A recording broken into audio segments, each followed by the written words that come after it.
Since the last devlog, our weapon department has worked on a lot of new guns, like the Becker revolving shotgun that we showed off in the last devlog, which is now in the game, as well as the M1 carbine and the new STG-44, all with their very own attachments.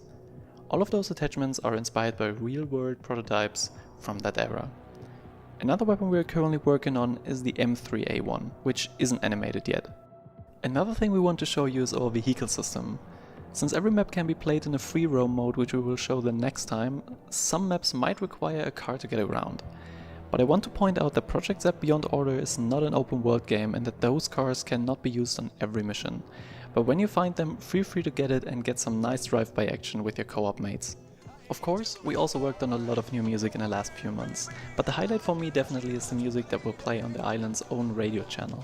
Yeah, we created our entirely own radio channel with a moderator, so when the game comes out, don't forget to plan a stop at the radios that are scattered around the island. Let's finish this devlog with some Hideout progress we made lately.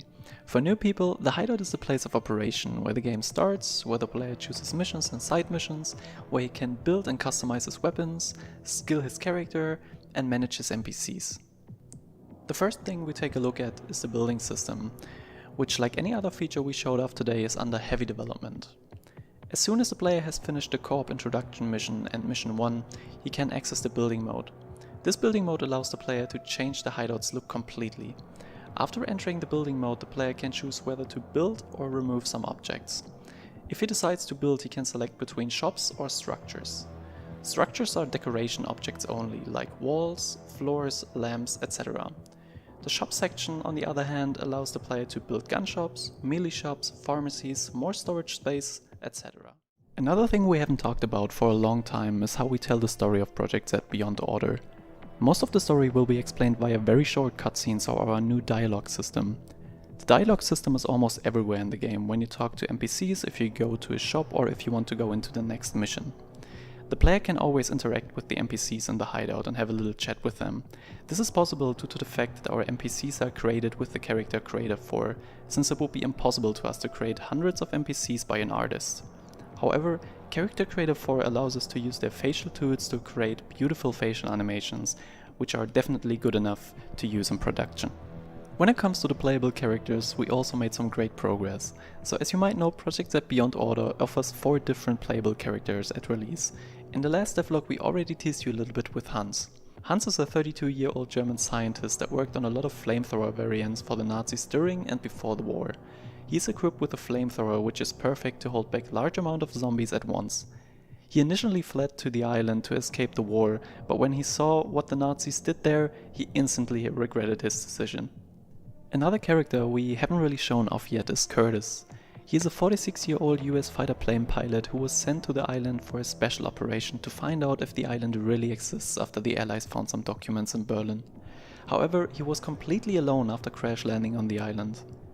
He is equipped with an experimental flare gun that can shoot down, or let's say place, some small landmines to block off certain paths for a short amount of time. He is also perfect for players who want to experience Projekt Z alone. So let's sum up every character Projekt Z Beyond Order has to offer at release. We have Alina, a user sniper who is equipped with a medic gun that can heal other players and herself. We have Gustav, a Danish World War I veteran and fisherman who is equipped with a Madsen machine gun to defend certain positions, and Hans and Curtis, who we just showed off.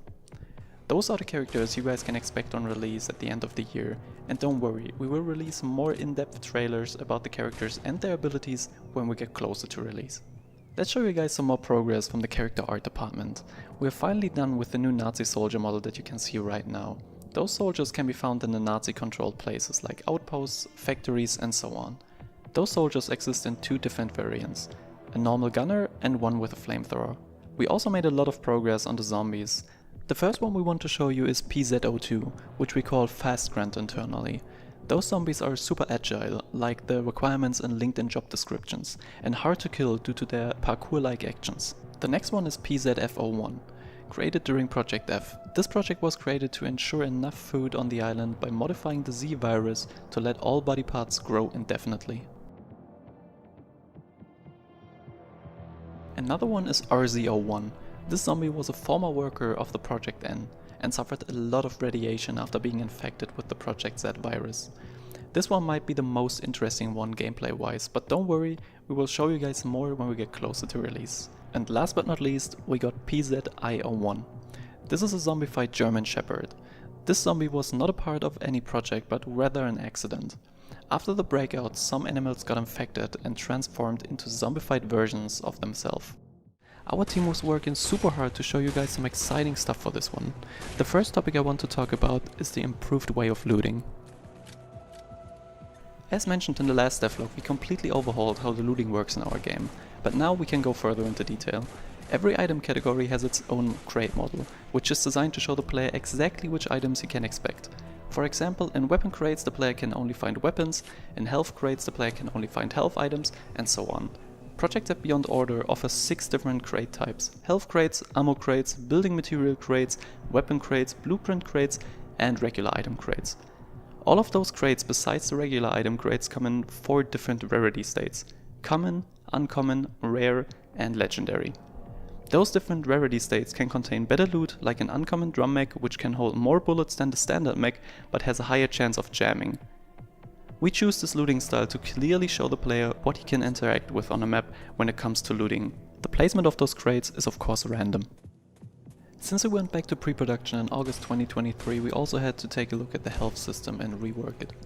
The way it works now is that when the player takes damage he will lose HP, but there is also a chance of getting 4 different status effects: break, wound, burn, or toxic. Those effects will have an impact on the player's gameplay for as long as the player has them.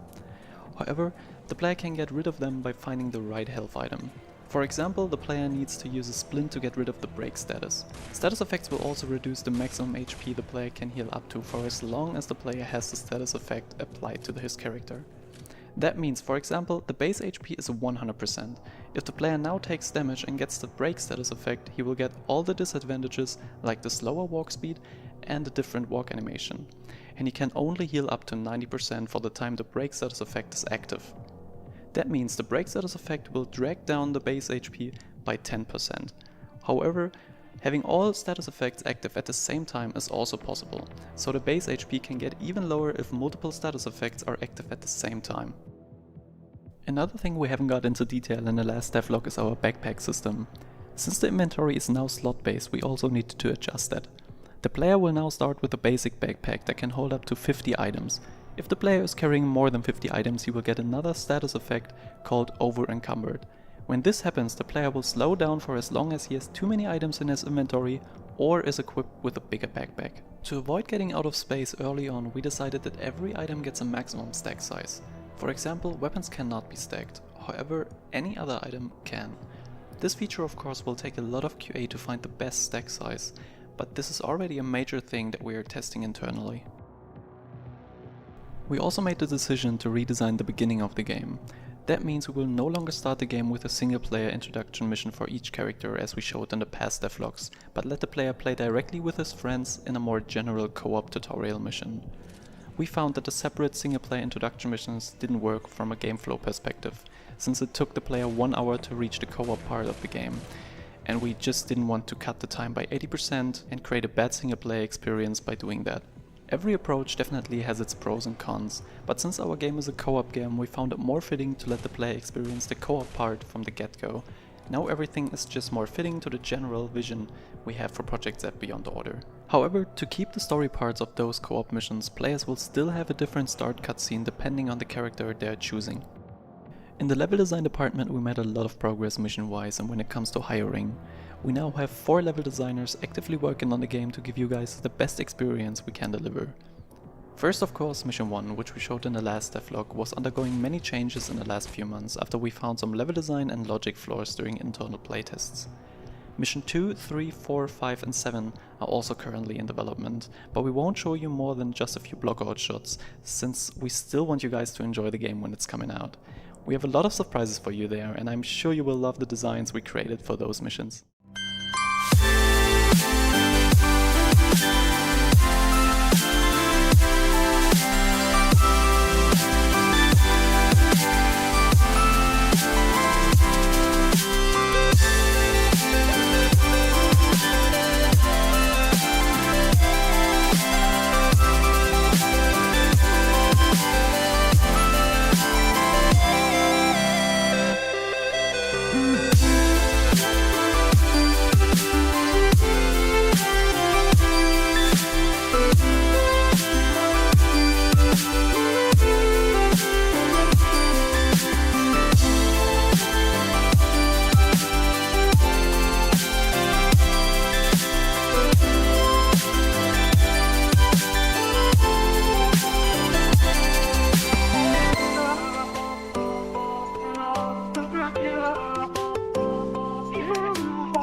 you think the Nazis are doing all the way out here anyway? Don't they? What the hell was that?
Okay guys, we are running out of resources.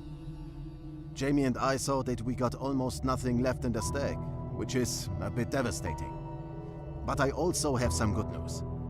This one person, called Klaus, told me that he saw his old Nazi comrades evacuating one of their facilities. So it seems like the zombies invaded that place as well. He also said that one of his friends worked in that facility, and it was responsible for delivering food and water down to the village in the south.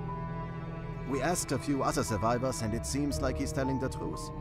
So the plan is to find the entrance of the facility and to get in. If you're inside, try to find as much useful stuff as you can. If you got everything we need, take the back exit, which leads you to the village. Maybe you should check that area as well, but if you're ready for the pickup, you know my frequency. I will send you one of our drivers as soon as I got the call.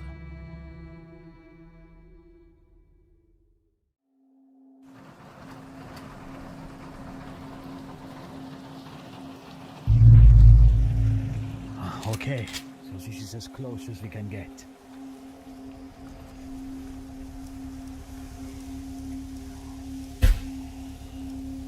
Oh, one of their checkpoints. We also left their vehicles. Yeah, if you give me a bit of time, I could try to get something out of this. Perfect. I got something. Okay, let's run.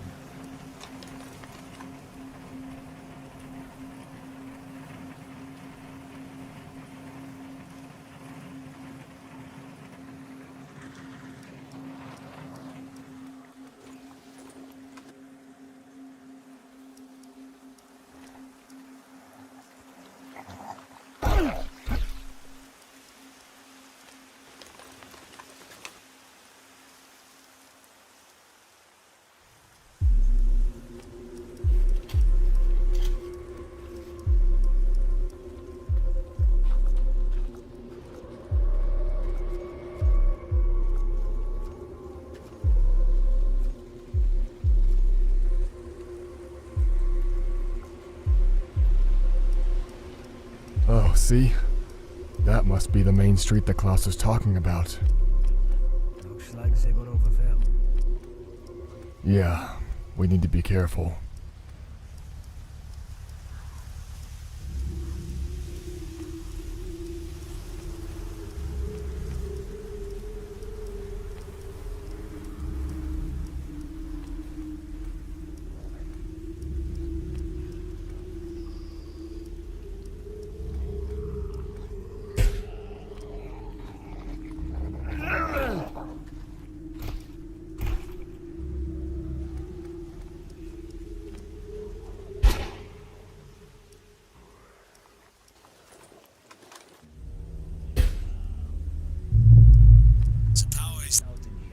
Lights outside still work. I know that the power grid failed weeks ago, so there needs to be a generator somewhere. Maybe we can find it and connect that to the bunker. Alright then.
Poor Germans.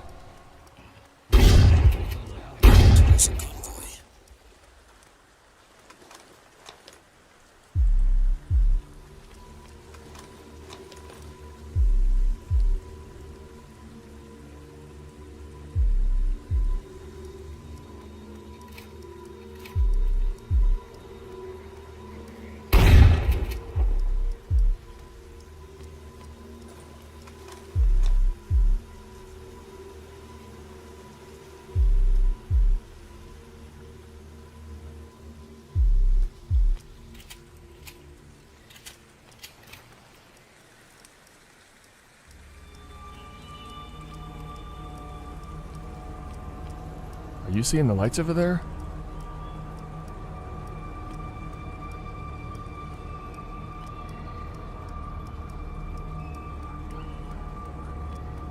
Okay, that's interesting. Oh shit, there's the generator.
That's loud.